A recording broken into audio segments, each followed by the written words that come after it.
Hello， 大家好，我们是住在日本的新家，这次要来分享上次开放许愿的超市特辑。来日本除了买药妆品、家电，就是买日本美食啦。这次超市商品品项超多，饼干、糖果、泡面、调味品、零食、拉面、饭团粉、超久味道的洗衣柔软巾。有些朋友比起华丽的伴手礼，反而更爱使用的日本有趣调味好物，像是热爱下厨有仪式感的朋友，送他名店拉面，搭配这包叉烧调理包，或是宝藏古早味店才有的好吃限购软糖，以及之前收到去超市常常没货或是不能退税的问题，推荐货相对齐全，价格划算，24小时营业的唐吉诃德观光区大多有外文服务，沟通没问题。这次浓缩了超多36件好物以及可惜名单，一起来看看吧。首先来推荐浓缩类饮料区，最爱在这一区买苹果醋以及浓缩柠檬原汁。被朋友推荐喝橄榄油，懒得天天挤柠檬，换成100%原汁之后，就再也没有偷懒，连续喝了1个月。还有这瓶能带回国的浓缩睡眠养乐多，跟原本的品牌不同，它完全无糖，热量极低，使用嘎巴当基底。虽然第一口喝下去蛮酸的，需要适应一下，但是对帮助睡眠放松真的有感。来日本小朋友最常买的不是饮料，是浓缩原汁，超级方便，可以做成各种特调，或是多多绿，可以选低糖，还可以自己调浓度。直到最近才知道，这罐可尔必斯是日本境内商品，夏天还可以自己做冰沙可尔必斯冰棒，方便又便宜。然后到了泡面拉面区，以前介绍过的一样是最爱这几款泡面泡饭，最近不常吃泡面，所以没有特别的变化，或是可以参考日本网红3年前出的米 so king 泡面，一碗难求。那来唐吉诃德几乎不会扑空的一兰拉面，是习惯台式韩式的泡面，可能会不习惯日本的。日本主打的不是配料，不是面体，而是汤头。那买泡面有猪油、猪肉块可以带回国吗？现在放宽很多，日本泡面几乎没有问题。推荐直接加入海关动植物防疫检疫署的赖询问。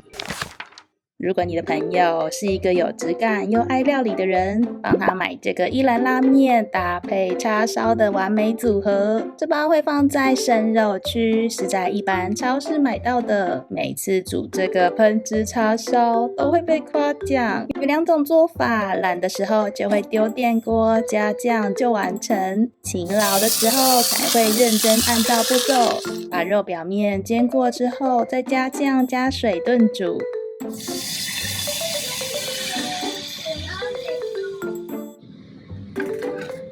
按照它的指示步骤真的不难，然后再依照一栏的中文、英文影片步骤煮拉面。有了这包酱之后，就不太去外面吃拉面。这款叉烧很香以外，还加了盐曲，多了灵魂的回甘哦，尤其肥油这局超级好吃。那我们夏天其实最常吃的是冷素面跟荞麦面，素面的品牌都好吃，但是一定要选对酱汁，选错酱汁就会一直失败，被禁止吃冷面。那素面呢，它是吃起来有一点像粗一点没有加盐的面线，水滚之后把面放进来，稍微搅拌之后就可以关火等2分钟就完成。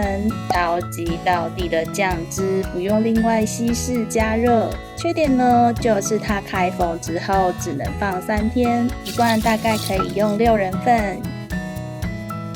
炎热的夏天就是要来一份清爽高汤的素面。那如果是荞麦面，口感味道就要挑一下。最常买这包荞麦面，味道够浓又不会太软，步骤跟素面相同，但是要一直开着火。浓厚的煎鱼高汤完美衬托荞麦面的香气。闷热的天气，推荐搭配新家最爱的冷荞麦面。那说到闷热的天气，连超市都有的凉感巾，这边要跳脱一下超市用品，介绍头皮好物啦。这次找到拯救我长期头皮问题的救星，夏天头皮出油，发质差，有味道，角质囤积，你一定要试试这个头皮救星。这是一罐不用起泡，甚至不需要后续护发的无泡沫洗发泥。它的原理就像免2度洗脸的卸妆膏一样，清洁的同时顺便滋养头皮。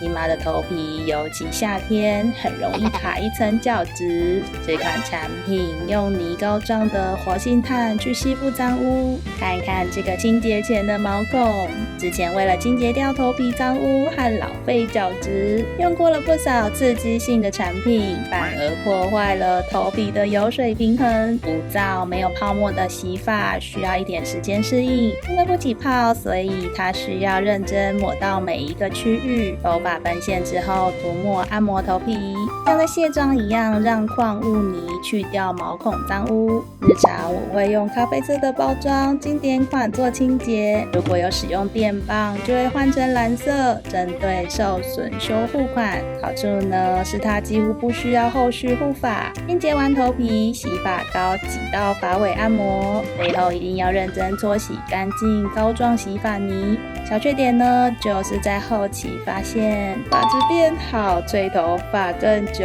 需要2倍时间。一瓶8效合一洗发滋养护发一次完成，里面含有5种海藻成分与8种植物油，用对使用方法，试用了2个月，发质越来越好，在家就能完成18级的享受。用起来是微微的薄荷感，香味也很淡。在乐天、亚马逊、Lofto 都是热卖榜的常胜军，不使用合成界面、活性剂、无细鳞洗发膏，台湾也买得到，一瓶搞定，推荐试试哦。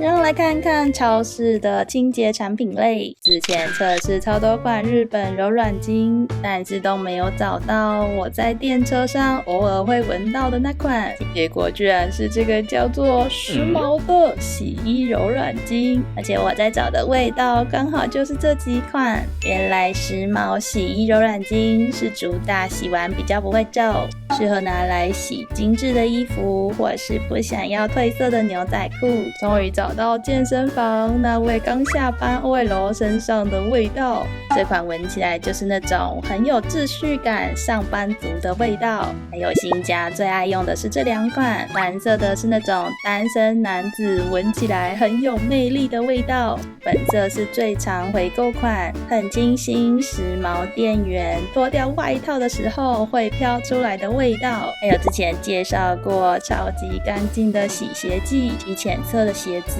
真的会非常干净，但是洗颜色较深的鞋子1年之后会褪色，要注意哦。清洁产品呢，还有介绍过很多次的小紫，它是可以重复使用的除尘毯，随手刷一刷，再放去盒子里面刮一刮，灰尘就全部在盒子里，真的很好用，适合买回去送给另一半，当做无言的暗示。还有这款上次回国被物价吓到的去味除菌喷雾，现在只要外出回家，第一件事就是在外套上面喷几下，把外面的异味跟细菌全部去掉。比较中性的话，推荐这款男士薄荷，偏清爽的味道。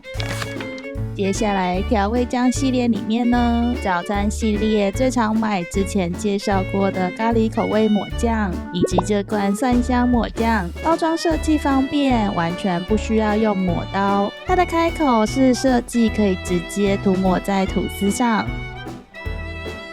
还有这罐新家一定会备着的蒜粒辣油，一点都不辣。最近才发现居然有这种少油的版本，少油款真的贴心又加分。辛巴中餐有怨言的时候，就会拿出来加2勺。然后是调味粉系列呢，网路很红的这款，推荐给喜欢科学面味道粉包的人。如果炒蔬菜煎牛排，一定会加这款，吃起来是草本植物的味道，自然回甘，会有一种西式餐厅料理的那种香料味，牛至、罗勒、迷迭香、百里香。那如果喜欢咖喱，一定要试试看这罐咖喱粉，加在小朋友不喜欢吃的菜上，都会变得津津有味。像是拿来做咖喱炒饭、咖喱饭团，或是遇到鱼比较不新鲜的时候，可以做咖喱口味，真的很够香的咖喱，本身就带有咸度，还有一点微辣，是新加调味料的必备款。然后是唐吉诃德，很容易错过的宝藏古早味区，这边有很多糖果，都充满了我们家的回忆，像是半价加酒盒，意外的还蛮好吃的。我是这次挖到宝藏古早味软糖，它在外面卖，可是人气限购商品。第一次吃会觉得就是水果口味，不会太甜的软糖，朴实无华却很耐吃，让人想回购的滋味。还有这个外层是米纸，可以直接吃，别像辛巴一样撕成这样哦。其他的饼干糖果呢，之前也推荐过，如果有需要，也可以统整一份新的给大家。我是最近发现的另外一个古早味蛋糕，有时候就是嘴馋，只想要吃一口蛋糕的时候，这个意外的好吃，还原了奶油卷的味道，但是赏味期不长，外包装打开之后很容易变干。还有夏天超级爱吃日本的果冻，冰在冷冻就变成简易冰棒，还可以选择零卡的版本，说服自己吃了不会胖。抹茶区呢，这次太多人就没有拍到。唐吉诃德的抹茶货很齐，也可以来参考。到处跑买不到的话，最后可以来这里找找。最后一个系列呢是可惜名单，像是烧肉酱，目前没有特别的喜好。辛妈会选便宜的，辛巴会选添加物较少的，或是去野餐的时候超级方便的饭团粉包。因为每次都不会买固定的口味跟品牌，不知道要怎么介绍，以及昆布高汤包，陆陆续续试了高低单价的商品，目前也分不太出来区别在哪。最可惜的呢是这个加了都会被夸奖的浓缩高汤，煮西式料理、意大利面、浓汤、海鲜汤、炖菜的时候加了它，都可以让料理有一种高级的餐厅感。吃逛街拿到的试用品，后面都是在网络上购买，目前还没有在店面看过这个产品哦。道士系列真的需要太多画面，让人有体验感，中间差点拍到要放弃，还好有唐吉诃德愿意提供店面拍摄，才知道原来超市商品也能退税，有一些商品台湾应该也买得到，欢迎大家提供购买地点以及价格一起参考。介绍的商品对哪一款最有兴趣，欢迎留言跟我们说哟。有喜欢我们的介绍，记得追踪社群，才不会错过最新消息哟。谢谢今天的收看，拜拜。